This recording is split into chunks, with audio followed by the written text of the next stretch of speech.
Hey there campers, here's how you can grow your own crops in Outbound. To start mini farming inside your camper van, you're gonna need to unlock the gardening blueprint first, which shows up after you download 2 blueprints. If you've missed it, just keep downloading blueprints until you get it again. With gardening learned, let's move to our camper van's workbench to craft a watering can with 4 pieces of scrap metal. Then proceed to making a crop plot by going to the Workstations tab and clicking on the plant sub-icon.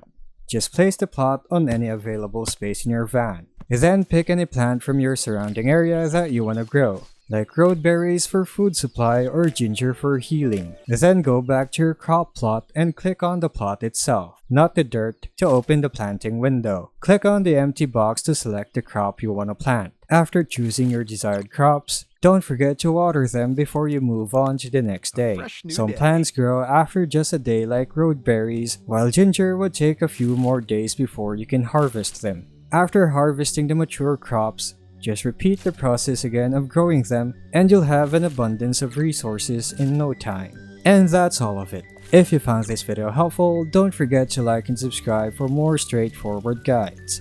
Thanks for tuning in and I'll see you in the next video.